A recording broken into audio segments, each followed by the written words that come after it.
Hello and welcome everybody. You've seen the thumbnail and you've seen the intro. Today I have got to try the Dalapro and it's the Roll Nova. Now this is the roll-on plaster. You've probably seen it plastered all over the internet. There's a lot of publicity about roll-on plaster at the moment, and Dalapro are the company that have got a product out there that is ideal for the decorator. Now if you don't know who Dalapro is, it's a subsidiary. Oh, can I say subsidiary? Don't know whether I can or not. It's part of the Gyprock group. Now, Gyprock, you know them, plaster finishers. They now do products that, instead of mixing up like a traditional plasterer, you've got products that are actually ready mixed and ready to roll onto the wall and smooth out. So this is what we're going to do today. I've had this product a while. I said I needed to get the right environment to actually try it, and I have. Now we're on a staircase at the moment and this wall is pretty bad. It's a little bit umpy-dory, and the rest of the walls aren't too bad, but this wall in particular, I just want to try and level out and smooth. And the Dalapro roll-on plaster is ideal for this situation. And if you've not seen it before, let me just give you a brief idea of what you do with it. Right, it's all in the instructions. It's not hard. I'm going to help you. Right, prepare your wall. Make sure there's no bits on it or anything. That's all I've done to this wall. We've stripped it of any wallpaper and we've actually let it dry, i.e. because wetting it in. We've come back the next day and we've actually sanded it down so there's no actual bits on the surface. So you prepare your surface, make sure it's all dry and no bits. You come to the next part, you roll this roll-on plaster on. You do it in about a square metre. That's probably just working as sort of size that you're happy enough working with. Once you've rolled it on, you go on to the smoother. And I've got I've been very fortunate, I've got one of these. It's the Gyprock. It's roughly about 36 inches, so it's quite a wide blade to smooth over quite large areas.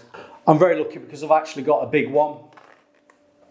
It's 36 inches, no jokes please, but I do have some other branded plaster smoothers that are smaller, 14 inch and 18 inch, which you can use as well. It doesn't matter whose brand of smoother you've got, as long as it smooths out nicely. Now you're probably going to say to me, where'd you get these things from? Dalapro.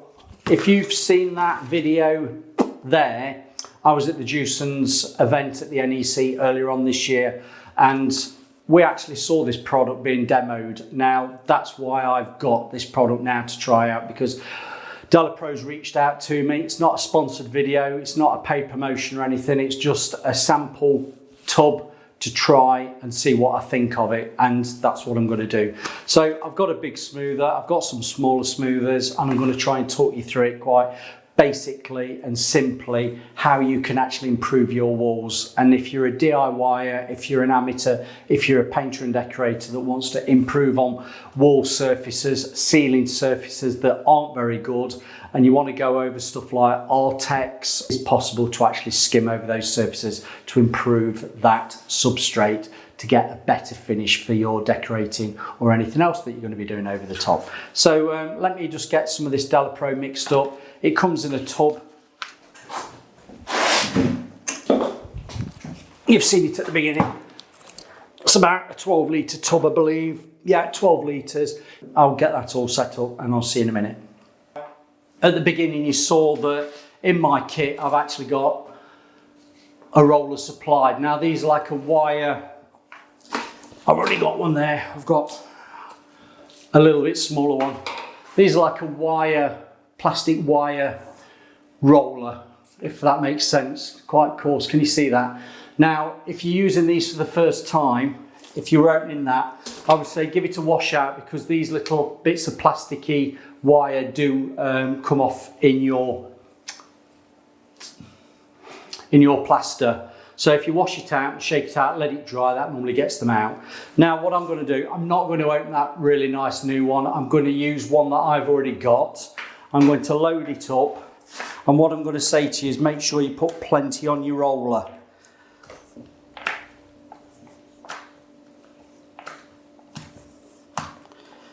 Load it all up. and then you'll get it on the wall. So I'll see you in a second. Right, we're bedding it in, and what I'm going to say to you is you can put it on quite thickly and smooth it out. But if you want to build it up, I would probably say come back after a few hours once it's gone off and reload it and go a little bit more. It does say that you can actually put it on, and the time is of the essence with this because it is a time-saving product.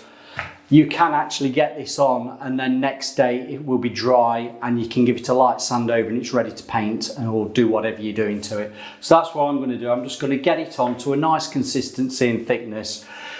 When you come to corners, you might find it easy if you've got a filling knife just to help you just get it in there, because your roller will get in so far, but you might just want to put a little bit more on. So what I'm going to do, I'm going to roll this all out now. I've not got any particular big cracks. If I've got cracks on the surface that I want to put some scrim tape on, you can do. You can put this on and then put your scrim tape on and then go over the top.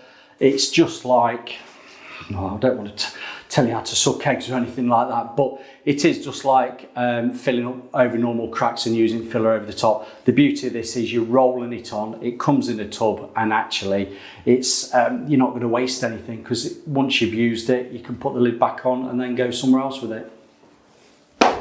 So let's load up.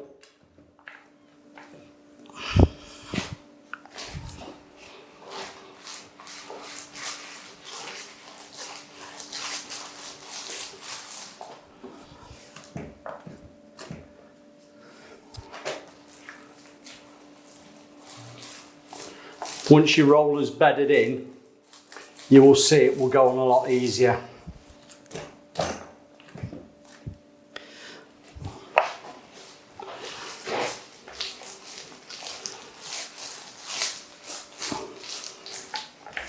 Now that's as far as I want to go at the moment. I'm going as close as I can to the top edge. And as I've said, I only want to be doing a fine skim over this to improve it. Now I'm going to get one of my other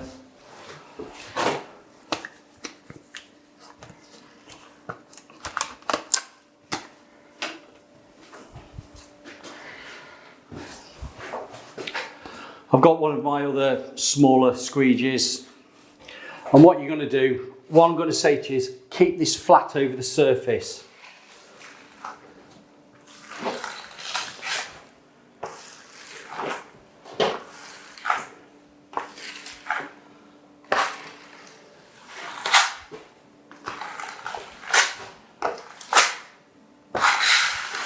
I have to say that's actually troweled really quickly and easy.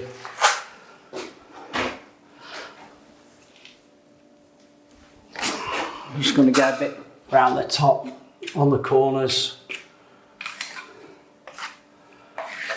just down the side.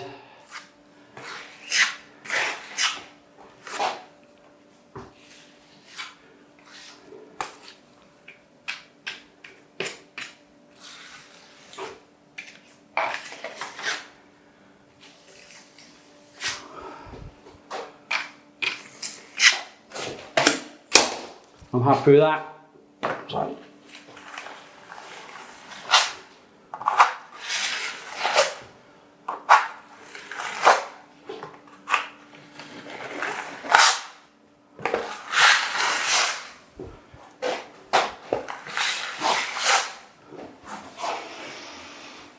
I'm going to say that was dead easy to do. If you've been a decorator that's gone around with mixing some filler up and going with a corking tool, you know, a wide plastic corker, ones that you probably use for artexing and skimming out walls, do you know what? That is ever so easy to do. That's ever so easy to do. Right, I'm going to do another section, and I'm going to do another section just next to it, just there.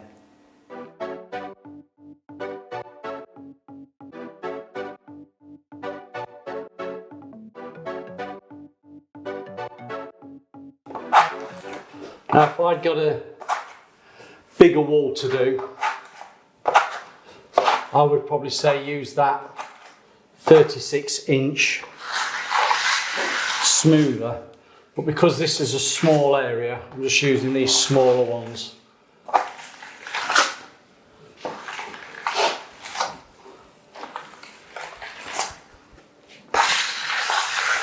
And if you can see, I'm actually keeping it quite flat. I'm not doing it on an angle, I'm keeping it flat. And that gets you the best results. Go one way and then the other. Smoothing it out, blending it back into what you've already done.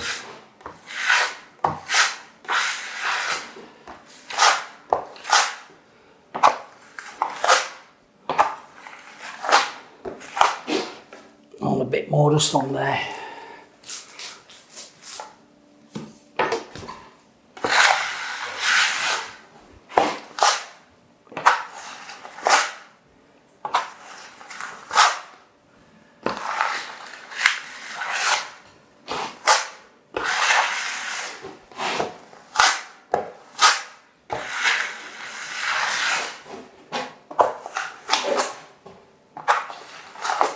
And don't forget, this doesn't have to be smoothed out perfectly, because once it's dry,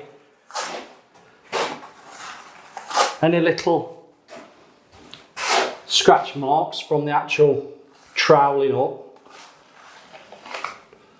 can be sanded out.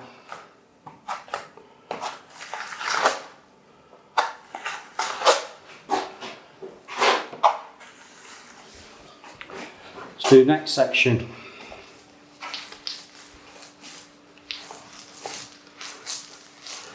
As I said earlier, if you want to make this a little bit thicker for a build-up, you can go over it a couple of times, but if you're just doing what I'm doing, improving the surface to make it flatter and neater and smoother, this is ample on here. You see what I'm doing? I'm going a bit closer to the edge this time round.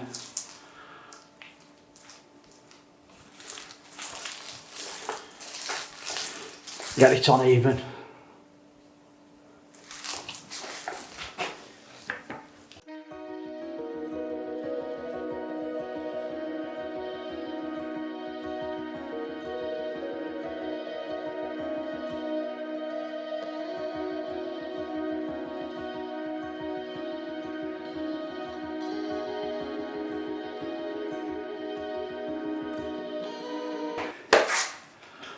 I've just got a smaller one to use. You see the difference? That's been helpful.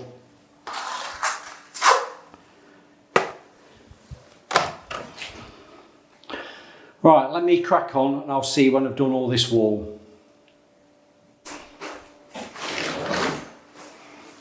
Right, I'm nearly done, all the top's done. That's nicely skimmed across.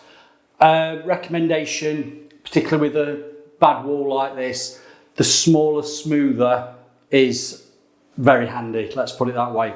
It's not trying to bridge too many undulations. I've got more control over it. So I would say a smaller, squeegee smoother is very beneficial. The other thing I want to mention, plug sockets, if you can take them away from the wall. I've got the Silly Boys covers to actually protect them, which is very handy. I'm going to say very handy. It's a stainless steel brushed socket there. I don't want to get any of this plastery stuff over it, so that is very handy to have. You just go up to them as close as you possibly can.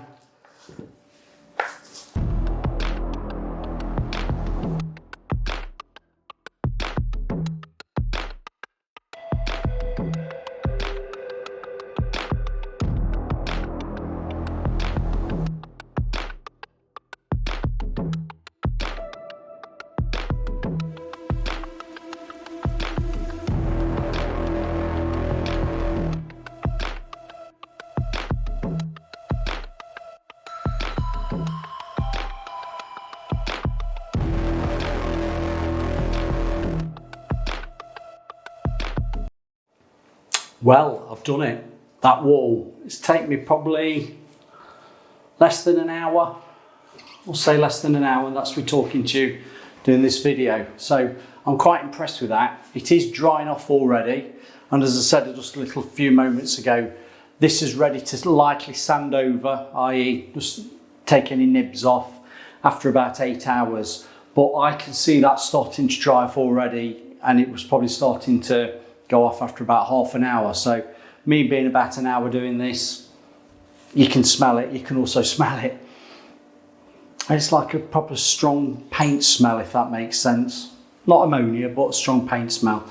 Now what I want to show you is, because you're not going to get it perfectly smooth, and if you can just see, I don't know whether you can see the bit of troweling marks, I'm not worried about that, because that will sand ever so easy, because this product is one of these products that you just get a little bit of used 120 sandpaper, you can go over that and actually take those highlighted areas off. If you've got a Merkur or electric sander, something fine, a 180 pad is probably just enough just to go over it and nib it down. You might have a pole sander or something like that, just to take off those highlighted trowel marks. I don't know whether you can see, just come round. I don't know whether you can see that. Now, they lost you. Now, where I've got the brackets down here, I've used a combination of my filling knives just to get around these valves, and let me just show you, just carefully just smooth it all out like that, and then anything that is a bit of a trowel mark will sand. So all in all, very impressed with it. Thank you very much for Dalapro for sending it out to me to try it. Would I use it again? Most definitely. Do I think it's a product? Do I think it's a product that the decorator needs to use more? Yes, I do, particularly when you've got areas that we all know bad plastering. If you've got a bad plastered wall like I've got here, this has made it, I'm going to say 10 times better. And there we have it. That's the wall actually sanded down with the Merkur. You can see the highlighted reliefs that's been sanded off, which I'm not bothered about, because obviously this is a wall that I wanted to improve for wallpapering. Now, if you wanted to make it even flatter, what I would suggest is, before you get to the stage of actually sanding it down like this, give it another coat and build it up, and that's what you can do with this product. It's really good for that. But I have to say, very impressed with it. I like how the grey colour shows up where you've actually done the filling. And also sanding down was a doddle. I know I used the Merkur, but you could actually just get some used wet and used 120 sandpaper and just lightly sand down with your hand if you so wished. But other than that, very impressed. Definitely use this product again.